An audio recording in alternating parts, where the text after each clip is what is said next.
Poppy. Wow. So majestic. I want to talk to you guys about something. It's really funny. I'm about to go pick up my kids and I feel like that meme that I feel like that TikToker who's got the crazy lanyard like the mom, you know what I'm talking about? Anyway, let's go and go get my kids. So I guess it's pretty accurate. I do like my lanyard. I'm gonna go pick up my kids, and then when I get back, I'm gonna give you the fastest way to find your shadow. A lot of people are getting into shadow work these days. It's a really helpful tool for people who like to journal and do some inner inquiry. And sometimes you might want just a quick way to just get started. I have pretty much, and this is like proven time and time again, the absolute easiest and fastest way to find your shadow, at least the most more glaringly obvious or surface level part of your shadow. And then once you start there, then you can start working your way deeper down to the core of it all. Get out your pen and papers, people. Okay, so it is much later now as mom life tends to go, and I am ready to share this technique with you all. So it is truly very simple and easy. First bit of advice is to just get quiet, maybe take 3 deep breaths, in the nose, out the mouth, whatever you got to do to get grounded and get that pen and paper. And what we're going to do is we're going to think of specific types of people in our lives.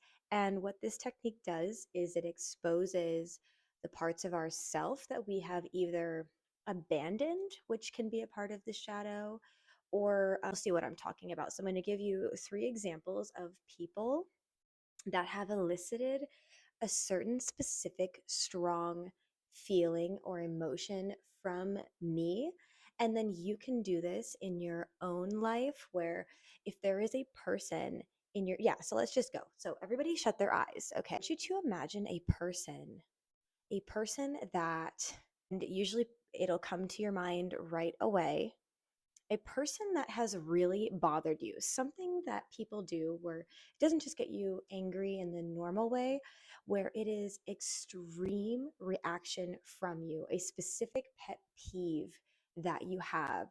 And I'm sure something has already come to mind. It could be 1 or 2 things that people have done or a certain type of person, and write that down. This can expose a discarded part of yourself if you have a certain strong reaction to a person and you consciously try to act the opposite of that. Or yeah, let me just show you my examples. I am using real life examples. This is more combinations of types of people that I've had in my life, and so these people are fictional, but these are really good examples and common examples. So there are specific people who are actually in your life who you want to make this list about, and then it's just very telling of what you have going on within yourself. And so just be gentle with yourself. And the part I have that's hard for me is having a lot of compassion for myself with this kind of stuff, because I don't like feeling like I'm the problem. I don't like feeling like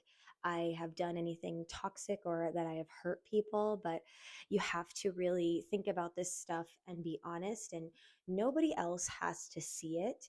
You can write this down and burn the paper, throw it away, whatever, when you're done, but it will expose and show things to you that you need to know. Okay, so for person number 1, we're going to call them Bob. And this is a certain type of person that I'm going to say that the thing about this person that really used to bug me was that I thought that they were arrogant. I thought they were arrogant and a class clown, but not in like the cool kind of way, just showing off. And it really would get me so angry just how attention seeking this type of behavior was. It used to really get me angry when people would put themselves in the center of attention in a very arrogant sort of way. But if we examine this and why specifically, out of that could annoy me about a person, why specifically arrogance? And I think it's because after some examination, there are parts of myself that can be arrogant, that can be attention seeking, or on the flip side, a person that comes to mind who I perceive this way, what is good about this characteristic, because there is always going to be a positive side to this characteristic, and that will be the discarded part that you need to develop in yourself about this characteristic. So, for this one specifically, yes, we can see the negatives of being arrogant and attention seeking and whatever. Always going to be a good thing about this. And the good thing about this is this person may be confident. This person might have the confidence to stand in front of a class and make a presentation and or maybe they'll be just good at performing in front of others.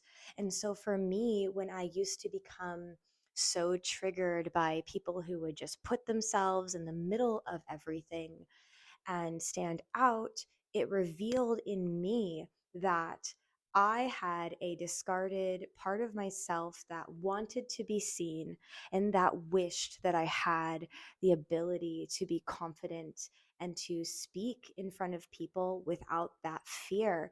And so that was something I really had to examine and integrate. It doesn't mean that like now I'm cool with being arrogant. It actually allowed me to be less arrogant and less judgmental of people who seek attention, because I was able to see through that. I, in many ways, am attention seeking. You can see by me being here on TikTok that I've developed a voice through learning about this part of myself that I was not allowing to be developed. Instead of putting someone else down for putting themselves in front of people, I decided, hey, it's okay for me to put myself out there and to put myself in front of people. And that doesn't have to always be a bad thing. And by integrating that, I became less arrogant and had less misplaced emotions and judgments. Also, there are people where maybe their parents didn't allow them to be seen, and so that part of their inner child has been repressed. So, on to person number two, we're going to call her Betty. So, Betty is judgmental and pretends they are nice, but subtly makes digs at people, or they could be mean spirited and shallow. It's hard to see positives here, but this one for me is rooted in being treated this way so many times by people in the past. If you feel like you don't relate at all to these characteristics of the person that you are not liking, it's always important to say in a separate section on the piece of paper, when have I done these things before? When have I been judgmental? When have I pretended to be nice? And when have I insulted people knowingly or unknowingly? And I'm sure there are times when I have been mean or I have been shallow, or maybe I go to an extreme on the other side to avoid it, which can be seem better, but I don't like dealing in extremes. That has its own problem. A possible positive part of this is that they know what they want and what they don't want, and they know how to voice that. It's important for me to realize that people like this, whereas it doesn't have to bug me so much, or maybe I don't have to let it get my panties in a bunch, I need to see that it triggers my past hurts and causes me to avoid. The more you avoid and the more that you don't relate to these aspects, the truth is, we all have good and bad parts of our personality, and we are all capable of doing evil and of hurting people. And so it's dangerous to assume that you are all good, and that they are all bad. Once you write it down on a paper, you might see that you've treated that person in the exact same way that they treated you, whether or not you were aware. And the last one, which I always find to be really, really fun and revealing, this is not going to be about a person that you don't like or anything, or that you had a problem with, or of a pet peeve that you have about humanity. This time, take a breath, just clean that slate for a second, maybe get a glass of water. We're going to switch this to the more positive side. Is there a person you have idolized